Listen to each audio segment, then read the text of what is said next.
Continuamos en El Ventilador, aquí por la pantalla de Canal 11 y estamos hasta las 23 horas. Vamos a hablar ahora sobre la caída de la obra pública y tenemos un informe que vamos a compartir a continuación.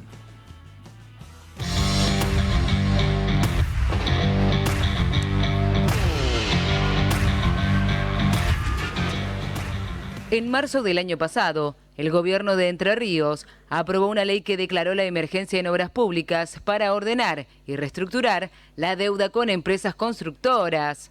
A casi un año de esa medida, surge la pregunta: ¿cómo está la situación de la obra pública y qué impacto tuvo la paralización en las empresas y en los trabajadores? Según un informe privado, la obra pública nacional cayó un 83% en 2024. En Entre Ríos, algunas obras se construyeron con fondos propios, pero la interrupción general de las obras llevó a la pérdida del 50% de los puestos de trabajo. Además, afectó a muchos sectores indirectos, como comercios y transportistas. A un año de la paralización, ¿qué expectativas tiene el sector para 2025? ¿Son suficientes los proyectos de las provincias con fondos propios para recuperar los puestos de trabajo perdidos? Desde el sector empresarial, se espera que la expansión del crédito hipotecario y el crecimiento económico en 2025 favorezcan una recuperación gradual.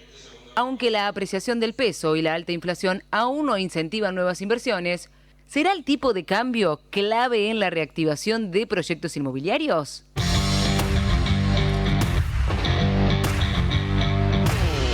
Muy bien, recibimos a nuestra invitada Laura Ereñún, presidenta de la Cámara de la Construcción de Entre Ríos. Bienvenida, Laura, ¿cómo estás? Muy bien, muchas gracias por la invitación. Bueno, gracias por estar acá. El informe fue bastante explícito y queremos saber qué pasa. ¿Se puede recuperar la obra pública después de un 2024 sumamente complicado? Yo creo que acá hay que dividir las intenciones que hay, ¿no? Y el tipo de obra pública, creo que fue muy claro el presidente en que la obra pública no va más dentro del contexto nacional. Tenemos un gobernador que obviamente apoya y acompaña a la obra pública sin los fondos quizás como para poder hacer todo lo que deseara, y municipios que necesitan ocuparse de determinadas obras públicas que son necesarias para el funcionamiento de todos los vecinos, ¿no? O sea, el bacheo de calle, el llegar con la cloaca a determinados lugares para conservar las condiciones sanitarias de los lugares, los desagües y un montón de obras que son necesarias para el mantenimiento. Bueno, ahora tenemos el inicio de clases próximamente, el mantenimiento de las escuelas, y en esto se ha empezado a distribuir o a empezar de un año a esta parte quién es el dueño de cada obra, si se quiere. Si esto era parte del municipio, esto es parte de la provincia, porque antes Nación se hacía cargo de alguna manera desde los cordones cunetas hasta las grandes obras. Bueno, esto hoy dejó de ser así, entonces bueno, se ha generado un reordenamiento de las cuentas tanto municipales como provinciales para las obras, y lo nacional, que obviamente está todo cortado, quizás con una mala interpretación a mi ver, porque no hay país en el mundo, por más liberal que sea, que no tenga aunque sea un poquito de obra pública. No, ni siquiera es un poquito. La incidencia en las obras públicas en países como Chile es muy importante. Claro. Sí hay sectores en los cuales hay rentabilidad sobre las obras, como el tema de las concesiones de algunas rutas que se permite y en otras no, de poder hacer este tipo de obras. Pero, por ejemplo, el saneamiento de los ríos para no derramar los residuos cloacales al río, como está pasando en la cuenca del río Uruguay o en la del río Paraná, con el desastre ecológico que esto genera y con los problemas de salud que nos trae a quienes habitamos en la zona, es una obra de una magnitud tan grande que la provincia no podría hacerse cargo. Hoy los organismos multilaterales, en el cuidado del medio ambiente, en el cuidado de este recurso natural que es el agua, ellos dan créditos internacionales para este tipo de obras, pero recientemente el Estado Nacional también cortó este tipo de créditos, de financiamientos que estaban disponibles ya para la Argentina con los proyectos, porque entiende que es un gasto. Entonces digo, el panorama es complicado para la obra pública, es complicado doblemente porque tampoco está el financiamiento y porque no todas las obras se pueden financiar. Bien. Así ¿Qué pasa con los empleos? Se han perdido miles de empleos. Sí, todo lo que está relacionado con la obra pública se estancó más o menos en unos 100.000 puestos de trabajo en el país. Igualmente nosotros vemos que por la desinversión que hay en algunos sectores, en algunas provincias relacionadas al petróleo o relacionado a la minería, también de alguna manera se viene desestabilizando paulatinamente por la falta de inversión del Estado, ¿no? Bien, es preocupante, ¿no? La situación realmente. Bueno, Sí. el panel... No, sí, o sea, no solamente, perdón, Dale. es no solamente en cuanto a lo que es empleo, digamos, de la mano de obra directa, sino Totalmente. también en todo lo que está concatenado con ello. O sea, gente que trabaja, no sé, en el sector de combustibles, gente que trabaja en lo que es materiales de construcción, es decir, todo lo que está relacionado a la obra pública hoy está mirando la olla. O sea, no, realmente es terrible la situación. Yo creo que, a ver, ustedes desde la Cámara han hecho alguna gestión tendiente, bueno, a que desde el Gobierno Nacional se pueda visualizar esto. ¿Tienen algún canal o...? Nosotros, hemos trabajado no solamente en durante este año, sino que previo, tratando de empezar a generar conciencia sobre la obra pública y sobre la necesidad de infraestructura. Digo, cambiar un poco el término de obra pública por la necesidad de infraestructura, ¿no? Que después el financiamiento venga del lado privado, del lado público, ya tiene que ver con otra cuestión. Uno va a construir igual. La cuestión acá tiene que ver con cómo vamos a desarrollar esta infraestructura. Si cortamos el financiamiento a nivel nacional con los fondos públicos, creo que es necesario generar rápidamente un mecanismo financiero que permita tener seguridad en las rutas, poder llegar con el agua Pero potable. eso no se está dando. Y eso no se está dando porque no hubo un mecanismo de bypass, que yo creo que lo hablamos en muchos medios a principio de año con las neutralizaciones de las obras, y ya ha pasado un año y ese intermedio no se ha dado cuenta. Yo creo que quien ha salido a las rutas y que habitualmente no sale, se habrá encontrado con las rutas totalmente destrozadas. Bueno, y pero hoy no uno... es de solo del año pasado, las Hay rutas una- destrozadas están hace un montón de Sí, tiempo. pero muchas obras que se les venía haciendo mantenimiento y se les dejó de hacer. Entonces, Sí. hoy el nivel... es casi inmediato. El Estas son deterioro, sumamente sí, transitadas. más con Son este tipo organismos de cambios vivientes climáticos. las sí. rutas. En un momento se proponía, el gobierno de Macri llamaban PPP, participación público-privada. ¿Qué, desde tu perspectiva, qué obras pensás que pueden llegar a tener financiamiento privado? Porque en algunas de gran magnitud, como mencionabas, parece medio imposible también. Sí. Las PPP fracasaron todas. Claro. Y fracasaron por una sola cuestión que tiene que ver con las garantías económicas. Nosotros como país no somos solventes y no tenemos garantías suficientes como para poder respaldar este tipo de obras. Acá hay riesgos que son mixtos, que tienen que ver con el riesgo que corre la empresa por hacer una inversión o por conseguir el financiamiento, y obviamente el riesgo del Estado y la garantía que nos va a dar de que en algún momento no van a cambiar en el medio de esto las reglas del juego y esa concesión nos la van a sacar, como ha pasado en otras veces. La falta de previsibilidad jurídica y económica, por otro lado, que al no tener un contexto macro estable, y lo jurídico, ¿no? O sea, si nosotros no tenemos reglas claras de que la concesión que se nos está dando por 50 años va a ser de esa forma, o que se nos van a cambiar las reglas del juego a mitad de camino, creo que es muy difícil de que se pueda invertir. Y estamos hablando de esto para grandes obras, pero también se podría pensar para pequeñas obras, para darle trabajo a nuestro vecino. Y esto que vos hablabas de que se movían los trabajos indirectos, yo creo que hasta el almacén que está en la esquina de la obra vive. O sea, acá no estamos hablando solamente de todos, cuando se reactiva la obra, un pequeño grupo de viviendas, de 10, 20 viviendas, vive el corralón local, quienes están trabajando alrededor de la obra. Se mueve la economía. Se mueve la economía del lugar, y creo que esto es sumamente importante. No hablar solamente de lo que genera una gran obra, que es importante, que es necesaria, que necesita las reglas claras y hoy no están. Recién hoy estamos teniendo una legislación sobre las concesiones a un año de un gobierno. Claro.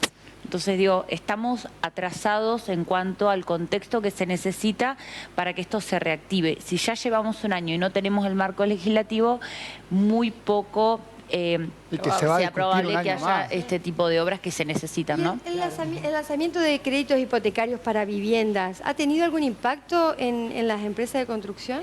En este momento no, la mayoría del crédito hipotecario estuvo destinado al usado, que hoy tenía un precio mucho más competitivo, y esto tiene que ver con otro problema que es el que está teniendo la obra de desarrollo privado. Pero fue al usado mayoritariamente. Esto movió mucho el sector inmobiliario, con muchas ventas de departamentos que ya estaban en el mercado desarrollado. Claro, Sí. está más barato comprar algo usado que hacer algo nuevo. totalmente, Es sí. imposible. Javier. Laura, por supuesto compartiendo con usted que el Estado no se puede retirar de la obra pública, pero desde el sector privado ¿no se hace una especie de mea culpa? Porque con el anterior modelo, que era tal vez necesario la presidencia del Estado, surgió todo, con los que se denunció por parte de Elisa Carrió, con todo ese tema de la corrupción enquistada, que toda obra que se hacía había el 155 que le decían el porcentaje de la corrupción. ¿Cómo se puede romper eso? Mira, yo ¿O hay creo mito que, con yo eso? creo que esto es muy sencillo. Y digo, más allá de la transparencia, creo que acá Que hay no la un hubo, parece ser, ¿eh? Hay condenados por todos lados. hay condenados en algunos lugares, y no todos los que estuvieron en los cuadernos, que son 180 empresas, no representan a todas las empresas que están en el país, ni tampoco en el sector que yo represento, a los 1.400 asociados que están en la Cámara, ¿no? Y además de eso, a todas las empresas que hay en el país, que son muchísimas. Entonces creo que no es la generalidad, y esto no es para todo el mundo. Más allá de esto, creo que esto se soluciona con competitividad y con eficiencia. Y por otro lado también con reglas claras, porque nosotros no tenemos reglas claras por parte del Estado. Acá no es corrupto el empresario, y no estoy hablando solamente del corrupto podría ser de mi sector, ¿no? O sea, estamos hablando de que estamos en una Argentina donde al empresario se lo castiga por ser empresario en cualquier rubro en el que esté. Ahora, si hay una cuestión de competitividad, ustedes lo hablaban antes con el tema comercial, esto también nos pasa en la construcción, donde hay malos manejos. No solamente pasa en la obra pública, también pasa en la obra privada, donde uno quiere lograr un metro cuadrado que sea competitivo y pagar todos los impuestos, y tenemos gente que construye en nuestra misma ciudad y no tiene los empleados registrados, también compra en negro, también vende también de manera irregular. Entonces creo que esto es importante entender, que la corrupción en la Argentina está metido en todos los estratos, y que para solucionarlo esto se soluciona primero con la transparencia y, como decías vos, con el mea culpa, y decir, bueno, yo no quiero trabajar más de esta manera. Y a cualquier persona que se acerque a trabajar conmigo, con mi institución de esta forma, tiene las puertas cerradas. Y trabajar en la transparencia es para todos, para que yo pueda tener un precio de un metro cuadrado competitivo y no tenga que salir a competir con Uruguay o con Miami porque estoy más caro que en otros países. Tener un precio que sea competitivo en el mercado para todos, ¿no? Fundamental. Consultaron sobre la relación o lo que estaban gestionando frente al gobierno nacional. ¿Qué pasa con el gobierno provincial?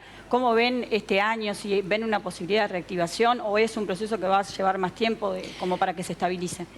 Yo quisiera o hubiese querido que esto funcionara un poco más rápido. Ya hace un año las neutralizaciones de obra, solamente se han reactivado obras que tenían financiamiento provincial, y de las obras que hay solamente se inició una obra de bacheo acá en la provincia, que todavía no ha iniciado. O sea, se firmó el contrato y está pronto a iniciarse, o los inicios, y creo que ha ido más lento de lo que esperábamos. También estamos hablando de una provincia que hoy está tratando de regularizar sus cuentas y no lo está pudiendo hacer. Entonces las poquitas obras que se iniciaron estaban prácticamente ya en su finalización, y bueno, hoy están trabajando, pero no mueven el amperímetro. Las obras que están no mueven el amperímetro de empleo de la cantidad de obras que se tenían. Y las obras con financiamiento nacional no se han reactivado. Y las obras que tenían el financiamiento internacional, que estaban gestionados por el gobierno nacional, están también con la complejidad de lo que hablábamos de los créditos Yo quería internacionales. preguntarte, Laura, sobre el tema, si me explicás un poco, que no estoy muy al tanto, de cómo es el tema de las licitaciones. Por esto que hablaba un poco Javier, de que en el tema de los cuadernos se hablaba de que se repartían las obras entre ciertas empresas. ¿Cómo son realmente las licitaciones? Yo no llegué porque soy muy joven, así que en eso no estuve, y de hecho yo entré a la Cámara... de oído. Sí, no, pero yo además entré a la Cámara precisamente por un cambio de ese paradigma, y fue para mí algo que por mi manera de ser, esto se trabaja de esta forma y si no vamos a trabajar con transparencia y con competitividad para todos, no vamos a trabajar. Así que desde acá, y yo creo que también fue una gran enseñanza lo que pasó con algunas empresas y con la forma en la que se trabajaba en ese momento.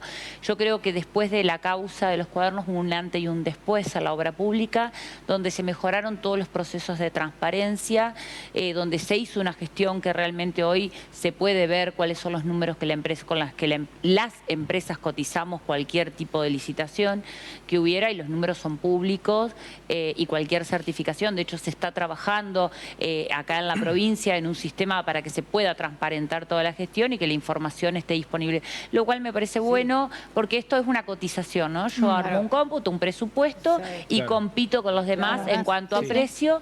Por supuesto, mi antecedente tiene un peso, el que sea local también tiene un peso. El tema de la calidad no tiene nada que ver... Perdón, lamentablemente la obra está planchada, o sea que todo esto es muy lindo si hubiese obra. Si hubiese pero obra, está planchado, exactamente. El tema de la... digamos, imposible. Te hago una pregunta. Sí. ¿Vos crees que la sociedad, que la gente en general es consciente de esta crisis que está viviendo el sector?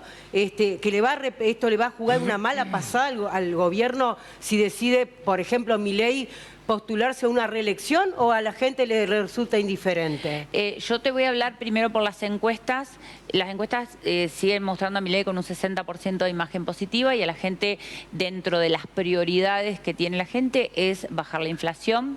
Entonces, el tema de la obra pública, de qué pasa con nuestro río, qué pasa con el agua potable, qué pasa con las inundaciones que hemos tenido estos días con estas lluvias y estas precipitaciones, con el sector productivo no puede sacar la producción, y todo este tipo de cuestiones. Yo creo que hoy no hay una conciencia del impacto que van a tener a futuro, ¿no?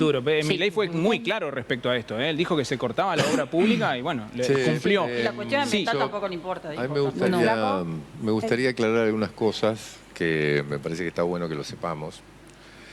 El valor del combustible que se vende acá en este país, más de un 24% por ley, está asignado justamente al mantenimiento vial. Sí, señor. Lo que hace Milei es robárselo todos los meses, sistemáticamente.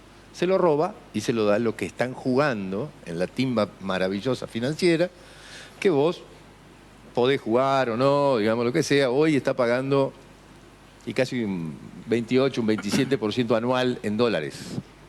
Una timba la cual, yo difiero con lo que piensa Anita, de que antes también estaba peor. No.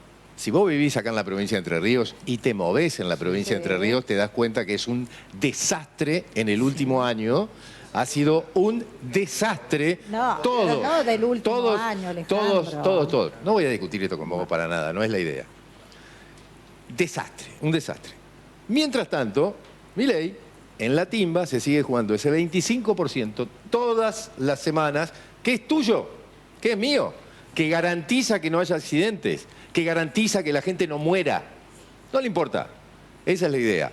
Es probable hoy, un 50%, 40% y demás, digamos, de que la gente que sigue apoyándolo, digamos, a Milei. Yo creo claramente que esto es una construcción destructiva. Y que esto en algún momento la gente dice, che, bueno, basta, estoy entendiendo. Estoy entendiendo. Digamos, estoy entendiendo. Que en algún momento me pega a mí. Tal vez no ahora, claro. Estamos hablando de un directo robo. ¿Viste decir, onda, se cerró la obra pública? Se cerró la obra pública. ¿Por qué? Si la plata es mía, ¿por qué? Lo que a mí me preocupa es la sociedad. Vamos de a uno. La sociedad tiene que cambiar el paradigma de lo que es gasto. La obra pública no es gasto, es una inversión. Es una inversión para que veamos mejor. ¿Qué pasó con la obra pública? Estaba atada con corrupción, que se la robaron también. Eso es robo. ¿Pero dónde? ¿A dónde me decís de robo? A ver, adelante de ella, decilo. ¿Quién? ¿Quién acá de la provincia robó? ¿Quién? ¿Cuál? Estamos hablando de Milei. Bueno, estamos hablando de Milei. Acá en la provincia, ¿quién? Estamos hablando de Milei. ¿Cuál? ¿Quiénes son los condenados a nivel nacional por corruptos de la obra pública? Los Lázaro Báez. Bueno, Lázaro Báez, hermano. Sí. ¿A dónde vive Lázaro Báez? Estamos hablando acá de Entre Ríos, en Entre Ríos. Bueno, ¿cuál de los constructores es corrupto? ¿Cuál? ¿Cuál? No, Decí cuál. yo no, de ellos no Decí tengo nada que cuál. decir. ¿Cuál de las Te estoy personas diciendo que conoces? ¿Cuál es Yo te estoy corrupto? diciendo, a nivel nacional hay condenados por corrupción. A mí me importa donde vivo yo. Pero ¿Cuál es la calle donde vivo yo? Hay una realidad. No, yo vivo donde vivo, flaco. Hay una ¿Entendés? realidad No me que la interesa gente- lo que pasa en Alemania. No me interesa lo que pasa en Alemania. Muy bien. Quiero saber qué pasa No, acá. yo creo que la gente, ¿entendés? lo que trato de entender de lo que dice y discuten, es que la gente hace como una conexión de que la obra pública es corrupción por ciertos casos que Infantil. sí son reales, No, se robaron, se la reales y robaron. verificados, que hubo malversación Infantil. de fondos y que hubo corrupción en nuestro país, no nos podemos hacer los desentendidos. Eso no significa que a partir de ahora se corta la obra pública, porque sería una locura pensar que un país puede funcionar sin la inversión que se necesita en la infraestructura. Infantil. Pero por eso, pero por eso digo que la gente asocia esto y dice, no me importa la obra pública. Ah, no, porque robaban. Pero Claro, dejate de es una joder, cuestión que no boludo, tiene nada dejate que de ver. joder. Muy interesante No, el debate. Dejate joder. A mí me gustaría conocer... Yo quiero volver sobre esto y creo que acá es importante, las dos posturas son válidas. Yo creo que lo que pasó es parte de aprender a que hay que hacer las cosas bien y a quienes le tocó que le pintaran los dedos tendrá que hacer su revisión. No es para todos y como bien decís, no se puede condenar a un sector por las equivocaciones de un grupo y además hacernos a toda la sociedad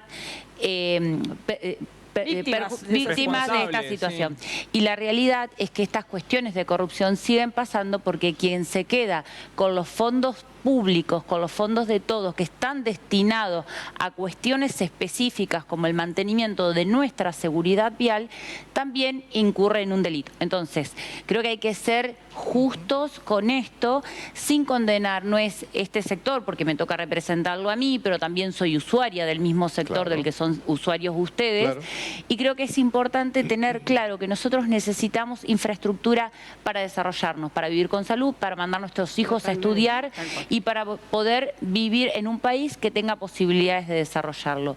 Si el financiamiento no puede venir por parte del Estado, hay que lograr poner el contexto necesario para que esos mecanismos financieros y económicos estén a disposición y no estén en la timba financiera, como bien vos decís. Porque esto es real, o sea, ponernos a invertir hoy genera inestabilidades o un panorama poco claro donde no está esa animosidad de venir a invertir. O por lo menos que te cobren la nafta un 25% menos o que no aumente más que cualquier otra cosa porque es un impuesto absolutamente recaudatorio. Y eso va a la timba, no va a una ruta. Un datito más de lo... A donde vaya, pero no va a donde tiene que ir. Además del aumento por encima de la inflación del impuesto a los combustibles, respecto al financiamiento internacional, muchos municipios tenían asignadas algunas obras, había procesos de flujo de dólares que el gobierno nacional, no solo que no te da la guita para obra pública, sino que además te pone trabas burocráticas para que pueda seguir el flujo de dinero para obras tales como los Promeva, por ejemplo, que eran los mejoramientos barriales.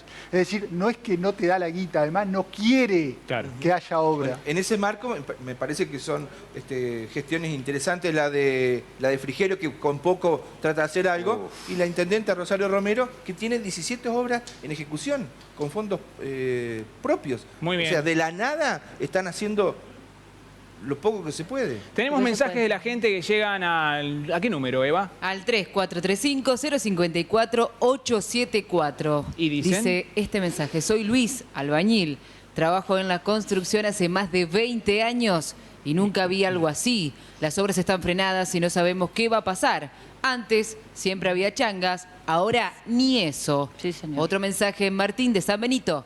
Muchos compañeros quedaron sin trabajo porque las empresas debieron frenar todo. Sin obra pública, sin inversión, la construcción se cae y eso afecta a miles de familias. Una pena, dice este televidente. Y por último, soy arquitecta en Santa Fe, me llamo Lucía. Varios proyectos en los que estaba trabajando quedaron en pausa porque los clientes no tienen certeza de los costos. Tengo esperanza de que este año sea mejor. Bueno, esperemos que así sea. Despedimos a nuestra invitada, Laura Ereñú, con un fuerte aplauso, presidenta de la Cámara de la Construcción. Tenemos un obsequio de Acum Paraná. Muchas gracias. Muchísimas gracias. Y bueno, vamos a hablar ahora de la gente que confía en este programa y hablamos de Magalí. Así es, porque todo lo que necesites de bazar, juguetería o librería